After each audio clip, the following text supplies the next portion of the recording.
So, as you all know by now, DNC Chairman Tom Perez caused a shitstorm and broke his promise to progressives by endorsing Andrew Cuomo over Cynthia Nixon in New York's gubernatorial primary. Now, he has remained completely silent. He hasn't apologized to the progressives he lied to.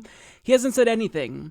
But someone who did decide to speak out was Vermont Senator Bernie Sanders, who was asked whether or not Tom Perez should have endorsed Andrew Cuomo over Cynthia Nixon. And Bernie Sanders was very clear. Absolutely not. He also called it a huge mistake. So this is what Bernie had to say. New York, your home state, you were born in Brooklyn. Yes. The chairman of the DNC, Tom Perez, endorsed Andrew Cuomo, who's locked in a pretty competitive primary with Cynthia Nixon. Our Revolution has endorsed Cynthia Nixon. Do you think that was a mistake for the chair of the DNC? Absolutely. And does it make it harder to trust that progressive candidates in 2020 will get a fair shake when they're wading into primaries like this? It does. Look, let us also be clear. Maybe I'm the only person here who will tell you this, but you got Democrats up here who will tell you, Democratic Party is God's gift to the human race. Republicans will tell you the same thing. Look, there is massive discontent with the political system. People don't vote. People often hold their noses and they vote. And I think, by and large, especially in the Democratic Party, what I have said, as you indicated, I am an independent who has caucused with the Democrats, for my whole political life here in Washington, is open the doors of the Democratic Party. Welcome working people, welcome young people in, welcome idealism in.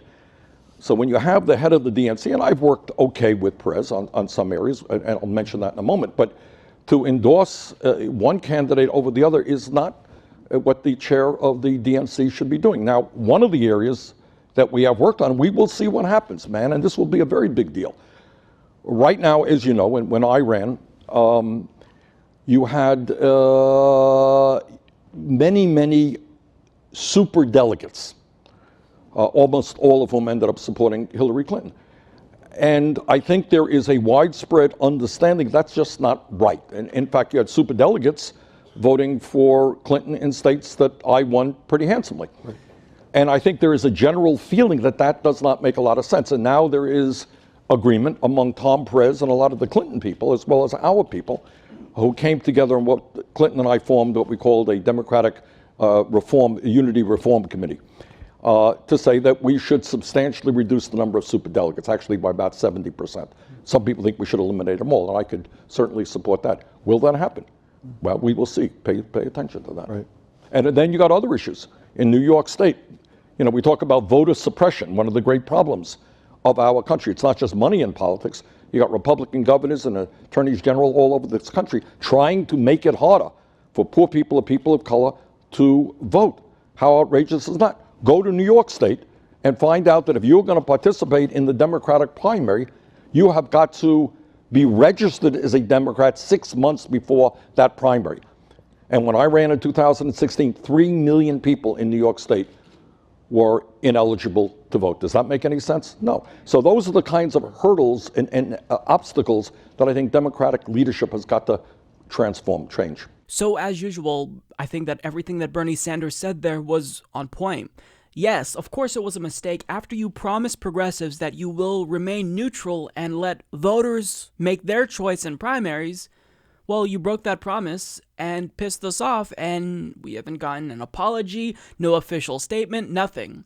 The most we got was a DNC spokesperson trying to justify his endorsement by saying, well, he's known the Cuomo family for a long time, he's been friends with them, and that doesn't make it okay. In fact, that shows us that when there is a conflict of interest that might come up, Tom Perez will obviously and publicly take the side of who he supports and who he's been friends with. So, since he was the labor secretary of Barack Obama and Joe Biden may run in 2020, that conflict of interest is going to be a lot more problematic than a lot of us initially expected, given that Tom Perez couldn't keep his mouth shut and just not make an endorsement. He had to come out and publicly endorse Andrew Cuomo because he was so close to Andrew Cuomo.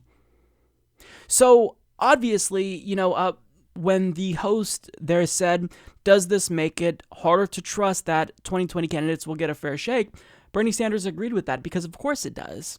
If Tom Perez can't remain impartial during a relatively insignificant primary, by the DNC's standards anyways, this is important to progressives, but for the DNC, I mean, Andrew Cuomo already has an advantage. Do you really feel the need to get in there and endorse him? Well, if he couldn't keep his mouth shut in that instance, then certainly we already know that Tom Perez will be working behind the scenes to sabotage Bernie Sanders in 2020 in the same way that Debbie Wasserman Schultz did in 2016. We can't trust the DNC, and it's things like this that makes it impossible to trust the DNC. Now, I do want to get to what Bernie Sanders said. He recommended that the Democratic Party, quote, open the doors of the Democratic Party, welcome working people, welcome young people, welcome idealism in.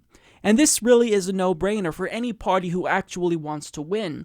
But we've learned that Democrats, they don't really care about winning. They care about maintaining their power, their jobs. They want to make sure that the status quo within the Democratic Party continues to remain in place so that way their strategists who are failing them continue to get paid millions of dollars, so that way their donors continue to contribute millions upon millions of dollars every single year. I mean, they don't want to welcome outsiders in. And it's why even in the era of Donald Trump, they're not doing too hot.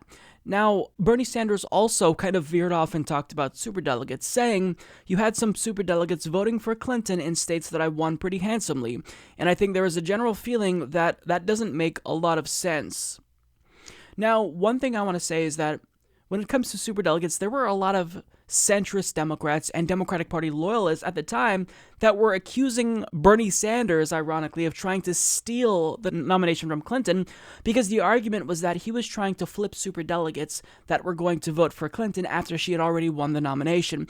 But the thing is that Bernie Sanders was trying to get superdelegates whose constituents supported him to vote for him, just because out of the principle that you shouldn't betray what your own constituents who you should be representing want.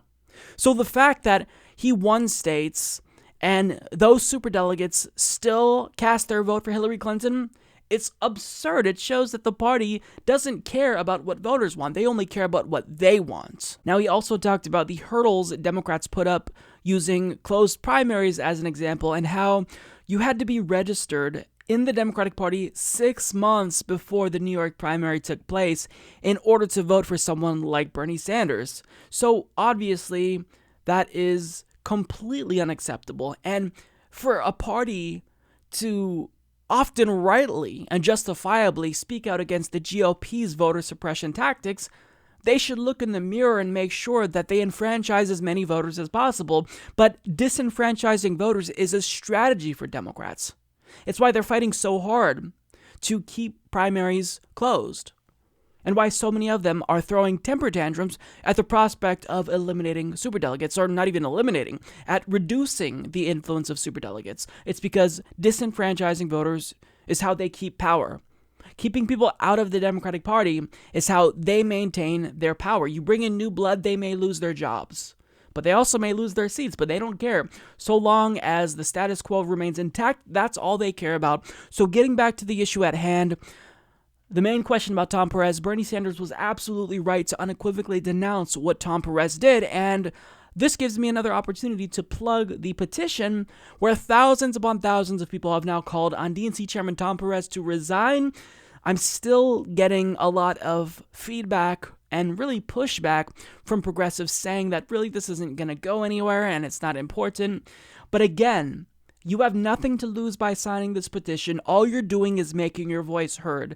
Will Tom Perez probably disregard it? Of course. But the point is that we don't just sit back and let him do whatever he wants and get away with it. We have to raise hell. Even if we are not going to accomplish anything, even if this petition won't lead to him resigning, we still need to do what's right and call him out and hold him accountable in whatever way we can. And if it means a petition, then we'll do the petition. So sign the petition if you care about making your voice heard. And if you disagree with Tom Perez, you need to send a message to the party that we're not going to tolerate any shenanigans in 2020, which is why we're calling out Tom Perez now before he could sabotage Bernie Sanders or another progressive in 2020. So sign the petition. It's the right thing to do, and you need to make your voice heard. Support this podcast by becoming a patron at patreon.com/Humanist Report.